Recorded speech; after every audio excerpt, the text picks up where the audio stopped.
Hi, hello friends. Today we'll continue the lecture. Okay, in the last lecture we have seen many points related to house property. जैसे कि हम लोग ने इधर तक देखा था कि नेट एनुअल वैल्यू क्या होता है, उसमें नेट एनुअल वैल्यू हम क्या होता है, उसमें डिडक्शन जो म्यूनसिपल टैक्स का कब कब नहीं मिलेगा, इधर तक हम लोग ने देखा था. आज कंटिन्यू करेंगे नेट एनुअल वैल्यू के बाद क्या होता है. तो आपको बता दो, डिडक्शन नाम का एक पॉइंट है जो सेक्शन 24 में आता है. जैसा सैलरी में था deduction under section 16, house property में डिडक्शन अंडर 24. ठीक है, तो दो टाइप के डिडक्शन है, उसमें तीन थे, इसमें दो है, देख सकते हैं आप लोग. From the net annual value NAV allow deduction under section 24. मतलब नेट एनुअल वैल्यू आएगा, उसमें से क्या करेंगे, माइनस कर देंगे. डिडक्शन मतलब माइनस अंडर सेक्शन 24 में. The following two deductions are okay available under section 24. तो दो डिडक्शन है. पहला है standard deduction and interest on borrowed capital. तो दो टाइप के डिडक्शन है, एक है स्टैंडर्ड डिडक्शन और दूसरा है इंटरेस्ट ऑन बोरोड कैपिटल.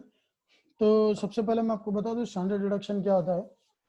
ठीक है, स्टैंडर्ड डिडक्शन वो डिडक्शन है जब कोई ओनर या टेनेंट, मतलब घर का मालिक या घर में जो भाड़ोतरी है, ये लोग कुछ भी खर्चा करते हैं घर पे या घर के लिए.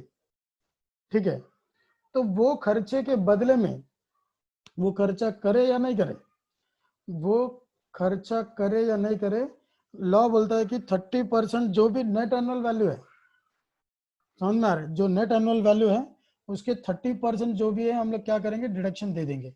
स्टैंडर्ड मतलब आप ज्यादा करो या कम करो या नहीं करो खर्चा घर के ऊपर, आपको 30% जो नेट एनुअल वैल्यू है उसका 30% आपको क्या मिल जाएगा, डिडक्शन, स्टैंडर्ड डिडक्शन मिल जाएगा. तो देखो पॉइंट पढ़ते हैं, पहला समझ भी लेते हैं.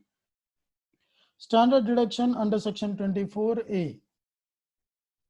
A lump sum amount equal to 30% of net annual value NAV. मतलब एक साथ एक lump sum amount 30% net annual value NAV का मिल जाएगा.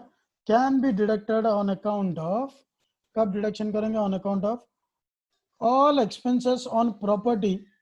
मतलब घर के ऊपर कोई भी खर्चा, सब खर्चे, जैसे कि repair, collection charges, ground rent, insurance, land revenue, state, okay, taxes and so on. जो भी खर्चे करेंगे सबको मिला के ये 30% मिलेगा, except interest on explained below. लेकिन इंटरेस्ट को छोड़ के, जो नीचे हम लोग डिस्कस करने वाले हैं उसको छोड़ के, बाकी कोई भी खर्चा करो उसके लिए आपको डिडक्शन 30% एनुअल वैल्यू का मिलने वाला है. Such deduction is allowed on notional basis irrespective who, owner or tenant, bears the expense or the amount of actual expense incurred.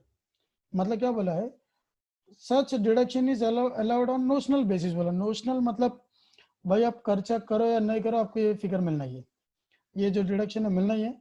Irrespective of who मतलब चाहे कोई भी करे, ओनर करे या टेनेंट करे या खर्चा कोई भी उठाए ये, लेकिन डिडक्शन आपको मिलने वाला है. एक्चुअल खर्चा कितना करा उससे कुछ लेना देना, वो कम भी हो ज्यादा भी हो, हमको उससे कुछ लेना देना नहीं. ऐसा लॉ बोलता है कि हम नेट एनुअल वैल्यू के सीधा सीधा 30% डिडक्शन देंगे. तो स्टैंडर्ड डिडक्शन क्या याद रखना है, 30% नेट एनुअल वैल्यू का मिलने वाला है. खर्चा कितना भी करे, कोई भी करे, ओनर करे, टेनेंट करे, ज्यादा करे कम करे, ये 30% से उतना ही मिलेगा डिडक्शन. या खर्चा ना भी करे तो भी 30% डिडक्शन मिलेगा. समझ में आ गई बात, very very very important. Next, interest on borrowed capital और loan under section 24B. Interest on borrowed capital या लोन मतलब घर लिया है, घर लेने के लिए अगर आपने कोई से पैसा लिया है ब्याज पे, या लोन लिया है बैंक से, अपने बैंक से लोन लिया है, या जो भी पैसा आपने किसी से उधार ही लिया इंटरेस्ट पे, समझ में, तो जो भी इंटरेस्ट है घर के लिए जो भी लिया है उसका पर डिडक्शन मिलना है.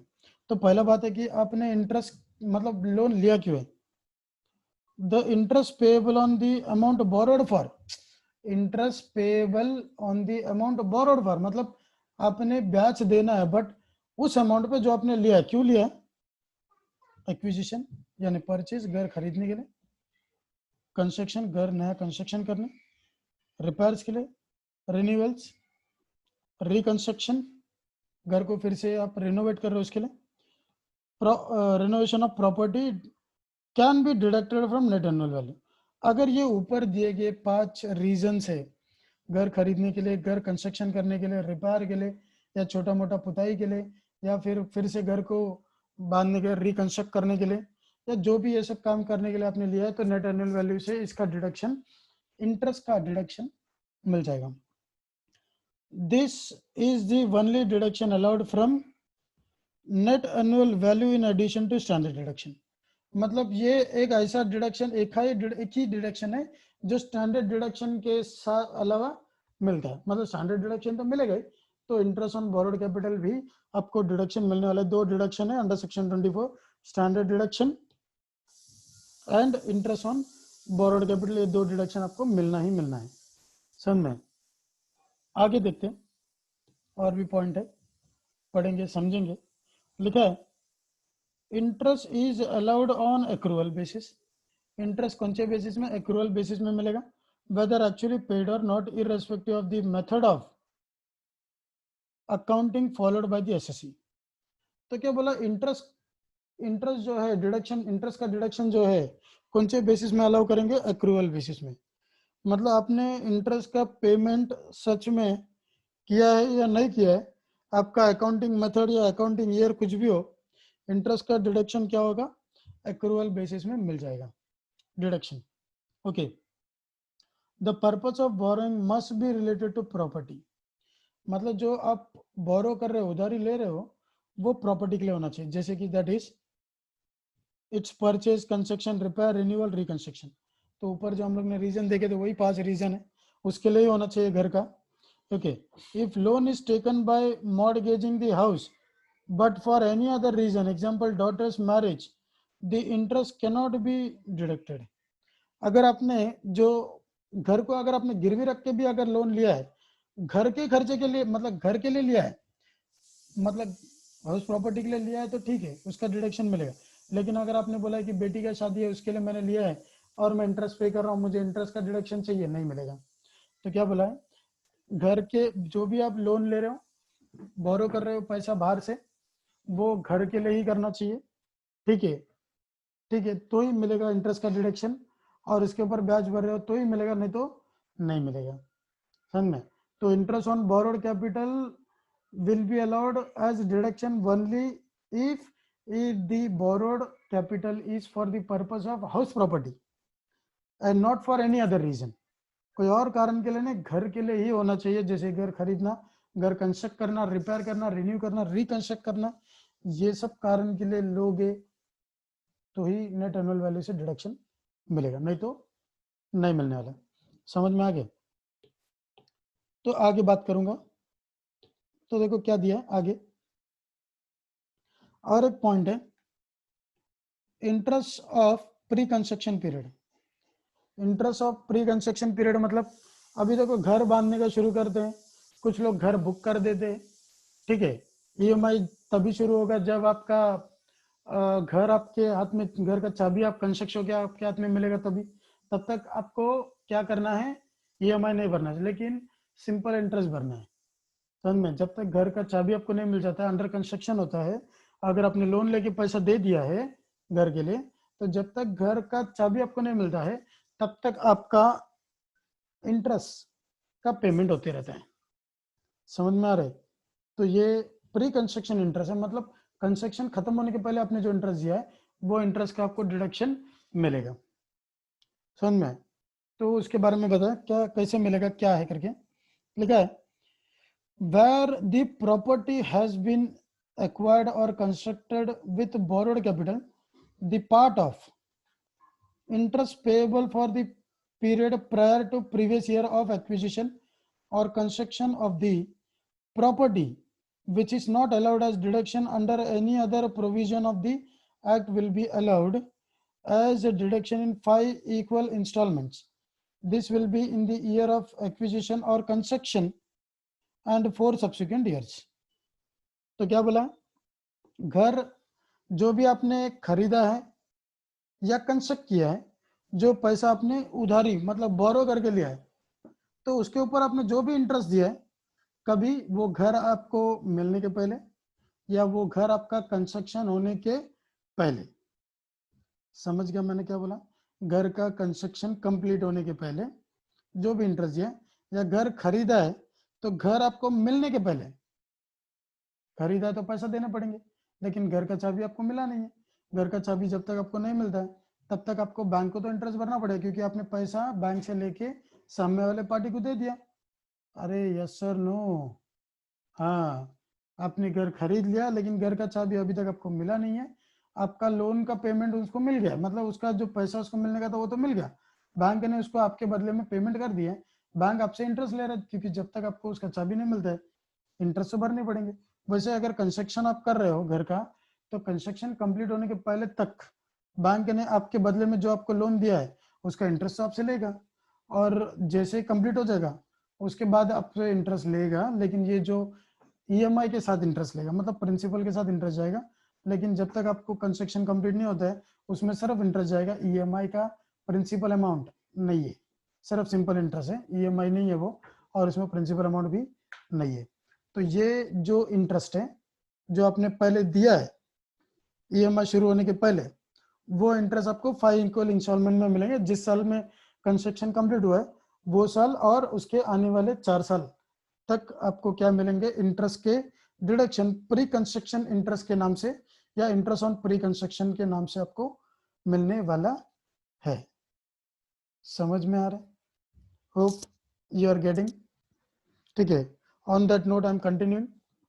आपको समझ में आ गया है ये मान के मैं कंटिन्यू कर रहा हूं। ठीक है, आगे interest is aggregated from the date of borrowing till the end of the previous year prior to the year in which the house is completed।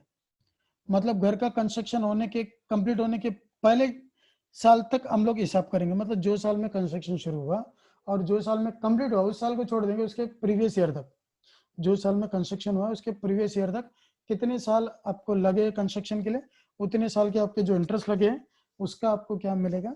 Interest का डिडक्शन 5 इक्वल इंस्टॉलमेंट में मिलेंगे।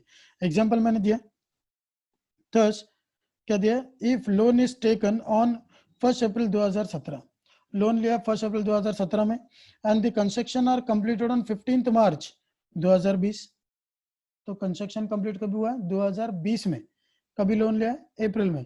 तो 2020 को छोड़ देंगे, 2020 मतलब 2019-20 को छोड़ देंगे, उसके पहले कितने साल है वो साल को हम लोग काउंट करेंगे। तो 2017 में लिया, 17-18 पहला साल, 2018-19 दूसरा साल, 2019-20 19-20 को तो कंस्ट्रक्शन कंप्लीट हो गया, तो ये साल को छोड़ देंगे, तो कितना साल? 1 2, तो 2 साल। अभी देखना आप नीचे आगे दिया है मैंने क्या दिया? Interest from 1 April 2017 date of borrowing to 31 March 2019 the previous year prior to the year in which construction is completed. मतलब ये साल में कंप्लीट हुआ, इसका पिछला साल 2018-19 17-18 will be treated as interest for pre-construction period whose 1/5 amount, जिसका 1/5 amount will be allowed in the current previous year। current previous year हमारा 19-20 है, and entire interest from 2019 to 31 March 2020 will be treated as interest for the current previous year 19-20। तो ये 2 साल का interest हम लोग हिसाब में लेंगे और इसको कैलकुलेट करेंगे। समझ में आ गया कौन से साल को लेना है? तो इस साल से मतलब 2019 से, क्या बोल रहा हूं मैं, 2019-20 से इंटरेस्ट का डिडक्शन मिलना शुरू होएगा। तो 5 साल, 5 साल कौन सा? 19-20, 20-21, 21-22, 22-23, 23-24, 5 साल, 1 2 3 4 5।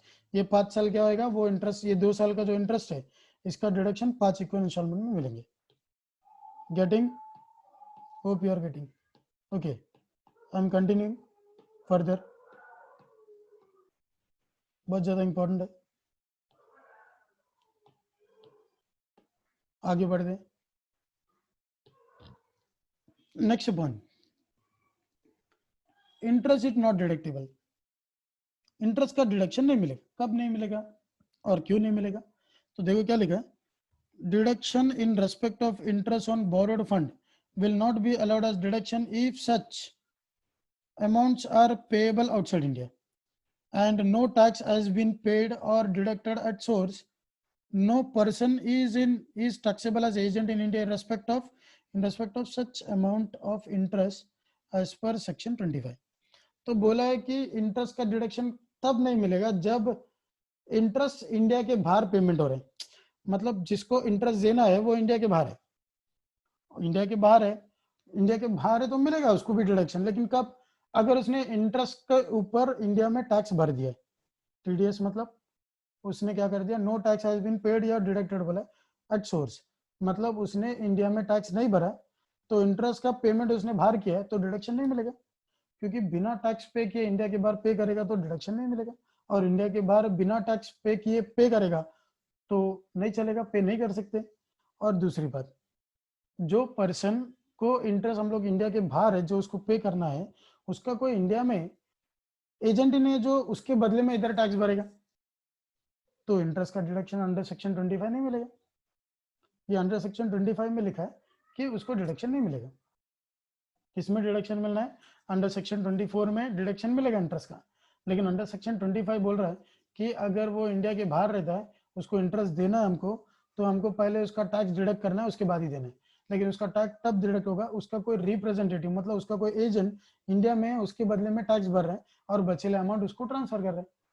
अगर ये नहीं पॉसिबल है, मतलब टीडीएस अगर इंडिया को टैक्स नहीं मिल रहा है तो उसको जो पेमेंट करना पॉसिबल है, पेमेंट करने वाले वो भी पॉसिबल नहीं, और टैक्स का डिडक्शन भी नहीं मिलेगा। समझ में आ गया? Is that clear? श्योर? चलो आगे बढ़ते हैं। Next point, it should be noted that, क्या नोट करना है? Interest on unpaid interest is not deductible. मतलब इंटरेस्ट देना था, उसने दिया नहीं, उसके ऊपर इंटरेस्ट लगा रहे, मतलब जो इंटरेस्ट देना था नहीं दिया है उसके ऊपर इंटरेस्ट लगा रहे, मतलब इंटरेस्ट पे इंटरेस्ट लगाना अगर लगाते हो तो डिडक्शन नहीं मिलेगा, मतलब इंटरेस्ट का डिडक्शन है, लेकिन इंटरेस्ट के ऊपर इंटरेस्ट लगा रहे हो तो डिडक्शन उसका नहीं मिलेगा, मतलब वो इंटरेस्ट का डिडक्शन नहीं है। समझ में आ गया? कंपाउंड इंटरेस्ट का डिडक्शन नहीं मिलेगा।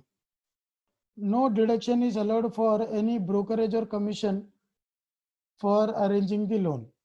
अगर कोई ब्रोकरेज दिया गया है या कमीशन दिया है ब्रोकर को या जो एजेंट है उसको ब्रोकरेज या कमीशन दिया है तो उसके लिए कोई डिडक्शन नहीं मिलने वाला है। अरे समझा क्या? लोन अरेंज करके देता है ना कभी कभी, तो जो लोन अरेंज करके देता है उसको इंटरेस्ट या उसको ब्रोकरेज या कमीशन दे दे तो वो ब्रोकरेज का डिडक्शन नहीं मिलने वाला है। हाउस प्रॉपर्टी के लिए जो लोन अरेंज करके दिया है वो ब्रोकरेज का या कमीशन का डिडक्शन नहीं मिलेगा। समझ में? Interest on fresh loan taken to repay the original loan raised for aforesaid purpose is allowed as deduction। मतलब अगर समझो एक लोन लिया है, उसको रीपे करने के लिए एक और लोन लिया है, समझा? समझो 5 लाख लोन लिया है, हमने 5 लाख लोन लिया है, ठीक है, ये 5 लाख में से हम लोग ने बोला कि भाई 3 लाख उसको दे देते, किसी और से 3 लाख लिया और इनका पेमेंट कर दिया। समझ में? लोन क्यों लिया? ये हाउस प्रॉपर्टी का जो लोन है इसको रीपे करने के लिए किसी और से लोन लिया है, तो अभी इसका तो रीपेमेंट हो गया, अभी नया लोन जो उधर दूसरे जगह से 3 लाख लिया उसको तो इंटरेस्ट देना है, तो उसके लिए क्या करना पड़ेगा? वो इंटरेस्ट का डिडक्शन मिलेगा क्या? यस मिलेगा, क्योंकि किसका रीपेमेंट किया है? हाउसिंग लोन का रीपेमेंट किया है, तो जो भी लोन अगर हाउसिंग लोन को रीपेमेंट करने के लिए लेगा तो वो लोन का इंटरेस्ट का डिडक्शन मिलेगा। Is that clear? श्योर? समझ में आ गया? चलो आगे बढ़ते। दो फॉर्मेट है हमारे सामने, ठीक है। पहला फॉर्मेट क्या बोलता है? Computation of income from let out property, let out house property. Let out मतलब अगर घर भाड़े पे दे रहे हो तो आपको आंसर में annual value, gross annual value निकालना पड़ेगा, म्युनिसिपल टैक्स ओनर ने पे किया तो उसका भी डिडक्शन मिलेगा, तो नेट एनुअल वैल्यू मिल जाएगा।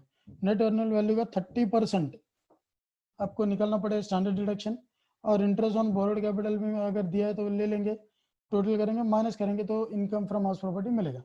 मतलब सारे के सारे जो अमाउंट क्वेश्चन में दिए सारे के सारे अमाउंट हमको लेने पड़ेंगे अगर प्रॉपर्टी लेट आउट किया, भाड़े पे दिए। अगर सेल्फ ऑक्यूपाइड हाउस प्रॉपर्टी है, अगर खुद रहता उसमें, तो एनुअल वैल्यू, उसका ग्रॉस एनुअल वैल्यू नील, म्युनिसिपल टैक्स का डिडक्शन नहीं मिलेगा, नेट एनुअल वैल्यू मिल, और स्टैंडर्ड डिडक्शन भी नील, इंटरेस्ट का डिडक्शन मिलेगा वो माइनस में आएगा, और income from house property minus में नेगेटिव है, तो इसको मैं लॉस फ्रॉम हाउस प्रॉपर्टी भी बोल सकता हूँ, क्योंकि इंटरेस्ट पे कर रहे हैं वो घर पे रह रहे, मैं मेरे घर पे मैं खुद रहता हूँ, तो मैं इंटरेस्ट पे कर रहा हूँ, लोन लिया था घर के लिए, तो वो इंटरेस्ट का डिडक्शन मुझे मिलेगा, सिर्फ वो मेरे लिए लॉस ही माना जाएगा, वो हाउस प्रॉपर्टी है, मैं सिर्फ पेमेंट कर रहा हूँ, मुझे कुछ इनकम नहीं आ रहा है, तो वो मेरे लिए income loss from house property माना जाएगा। मैंने इनकम फ्रॉम हाउस प्रॉपर्टी लिया तो ऐसा मत समझना नेगेटिव इनकम है, आप देख सकते हैं ये ब्रैकेट में मतलब इसको मैं नेगेटिव इनकम मानता हूँ।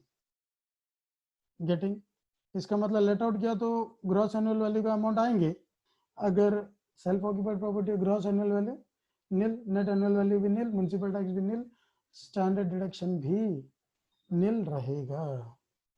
समझ में? बस इसी के ऊपर बेस्ड प्रॉब्लम करेंगे। तो फॉर्मेट क्या है, ग्रॉस एनुअल वैल्यू, उसमें से माइनस करेंगे municipal tax paid by owner, तो आंसर मिल जाएगा नेट एनुअल वैल्यू।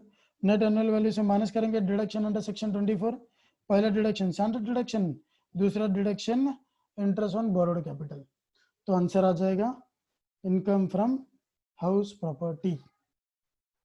गेटिंग, समझ में आ गया? ठीक है, एक प्रॉब्लम देखेंगे इसके रिलेटेड ताकि आपको थोड़ा और अच्छे से समझ में आ जाए इसके बारे में। ठीक है, सिंपल प्रॉब्लम ले रहा हूँ। ठीक है, तो problem number 1,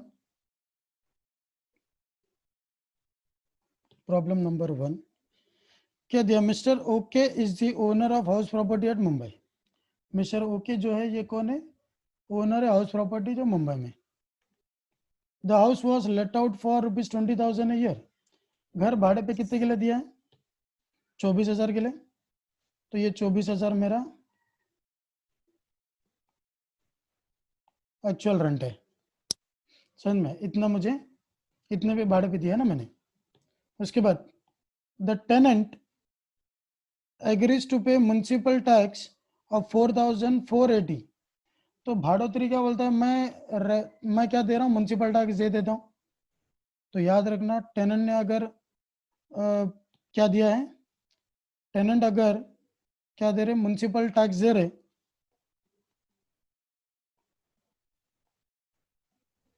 no deduction, deduction नहीं मिलेगा म्युनिसिपल टैक्स का, क्योंकि टेनेंट दे रहे ना, ओनर को देना चाहिए तभी मिलेगा।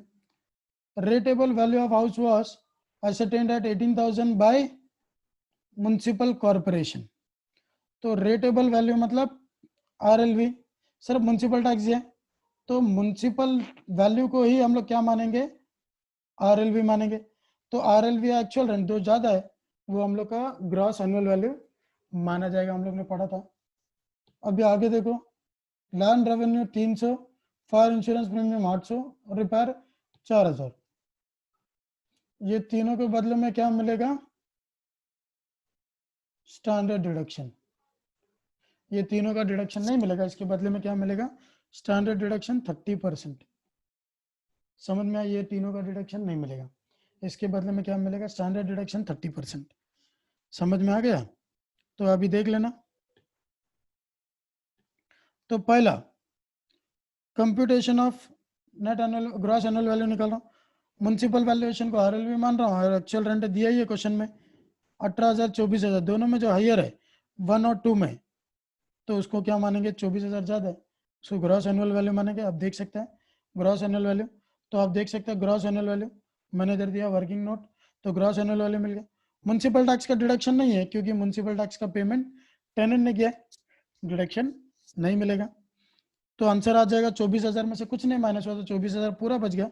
Net annual value, deduction standard deduction 30%, net annual value का 30%, 30,000 का 24,000 का 30%, 7,200 माइनस कर दिया 24,000 में से 7,200, आंसर आ गया 16,800। तो ये 30% क्यों है, क्योंकि ये जो खर्चा हम लोग ने किया है इसके बदले में 30% दिया है। समझ में आ गया? होप आपको समझ में आ गया। This was the question number 1। ठीक है, तो बस आज के लिए इतना ही। और जल्दी ही मिलेंगे नेक्स्ट लेक्चर में नेक्स्ट क्वेश्चन के साथ। क्वेश्चंस आंसर्स हमारे रेडी है, बट पहले आज ही हम लोग सब नहीं पढ़ेंगे।